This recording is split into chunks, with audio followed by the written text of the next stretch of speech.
Welcome to the video. I'm back with some more UFC from across the world. The notorious one, Conor McGregor and Nate Diaz, will go at it again in a rematch. McGregor is 19-3. He is an unbelievable fighter. He's nicknamed the Notorious. He's 5'9", he's 28 years old, 74 reach, 40 leg reach. The Notorious one is a ranked brown belt in Brazilian Jiu-Jitsu. He's been fighting since 2008.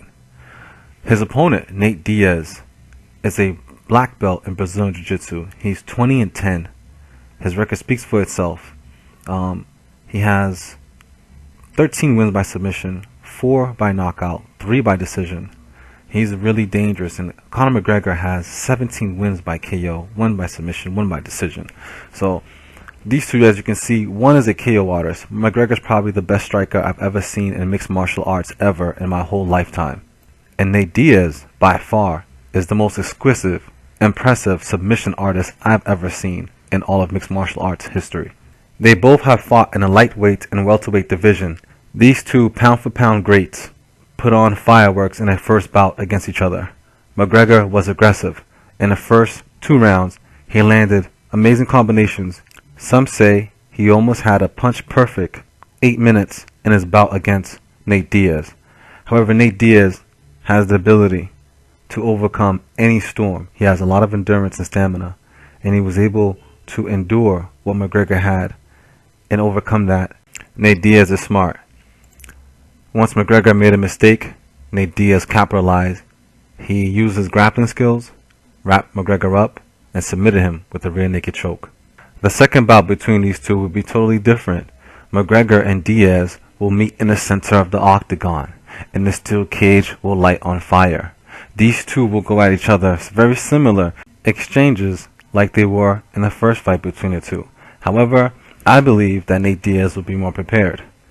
He will show how much he's transcended, how much he's ascended in his skills. I remember when Diaz fought Michael Johnson, how he was able to cross his hands and slap Johnson and insult Johnson and move very well. I believe he's going to be absolutely prepared for McGregor's movement, speed, his ability to strike and strike with power.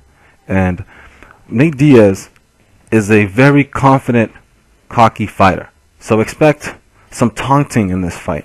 As you've seen before in many of the Diaz fights, there's usually some taunting going on. We've seen Nick taunt Silva, and I believe that Nate is going to do a lot of taunting in this fight against Conor McGregor. He's going to be well prepared. In the first few rounds, McGregor will show a lot of speed. He will hit Diaz, but Diaz will strike back in the first round. First round, I will give it to McGregor. McGregor's going to come out with a lot of speed. But what I realized with McGregor is that he didn't bring up his KO ability. He was not able to KO Nate Diaz in the early rounds. Diaz was getting hit early in the first fight. So in the second fight, I believe Diaz still will get hit, but Diaz will be able to counter better. He'll be able to respond better. He's aware of what McGregor's speed is and what McGregor's power is now, so he's going to make the adjustments for that.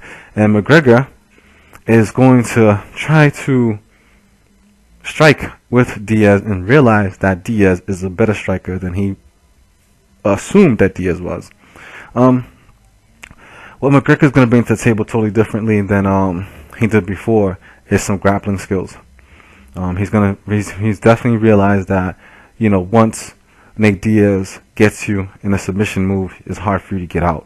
And it's very painful because he's very skilled. Cesar Gracie has made sure that his students are very skilled in their art. So McGregor will bring to the table in the second round after seeing that he was able to capitalize with so many good strikes against Diaz. But Diaz will score some good strikes in the first round too, don't get me wrong.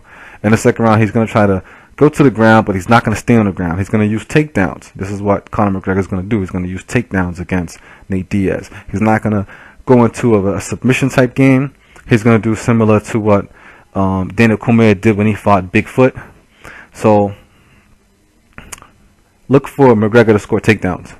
Not really go into a wrestling type of grappling situation with Diaz, but more of taking Diaz down and getting back up and getting to striking, just to confuse Diaz. In the third round, Shields will definitely be in Diaz's corner, so Diaz will make the adjustment for McGregor's tactics, which they're going to be aware of McGregor using some striking and some grappling. So they're going to make the adjustment for that. And Diaz will come on strong in the third round. The third round, I absolutely give it to Nate Diaz. Absolutely give it to Nate Diaz because of the adjustment that he's going to make. And this is where we get a chance to see how good Conor McGregor is in the third and the fourth round, where it becomes a chess game between these two. And this is going to be, whoever makes the mistakes in the later rounds is going to suffer for it. So this is going to be a chess game. You're going to see a lot of evasion, a lot of counters, patience, a little bit of taking time, a little bit of staring down. This is what's going to happen in the third and fourth rounds. Okay? In the fourth round, I believe that McGregor will let out what he has and try to take out Nate Diaz in the fourth round. And we all know that in the later rounds, Diaz can come out strong. And I believe this is what's going to occur. This is the finale of the prediction. In the fifth round, Nate Diaz will find a way to capitalize on McGregor's mistakes. He's going to be aware of McGregor trying to take him down, and I believe it's still going to end on the ground, whether McGregor trying to take him down when they're exchanging, because I believe that McGregor, even though he's the faster opponent, he doesn't get the better of the exchanges due to the fact that Nate Diaz is the better boxer, the better striker when it comes to with using his hands. Okay, McGregor could throw some great kicks out there. Don't get me wrong, wheel kick, head kick, high kick. He throw a couple great kicks. However, Diaz can kick also, and Diaz has the reach.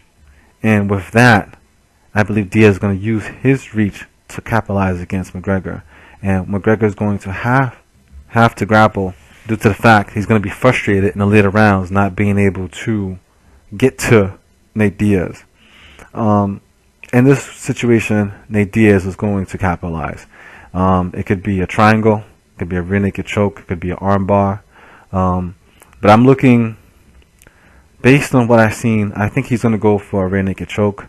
He's going to go for some type of choke, a guillotine.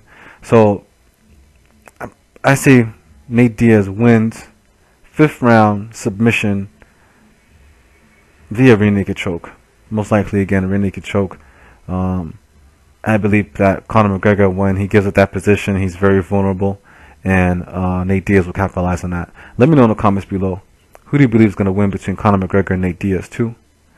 Do you believe that Nate Diaz will defeat Conor McGregor by submission in the fifth round? I have it for submission, rear naked choke. Do you believe that he will KO Conor McGregor? Would it be earlier than the fifth round? Do you believe Conor McGregor will defeat Nate Diaz? Will McGregor KO Diaz? Will he submit Diaz? Let me know in the comments below. Thank you for watching. Until next time, it's UFC from across the world. Like, comment, share, and subscribe.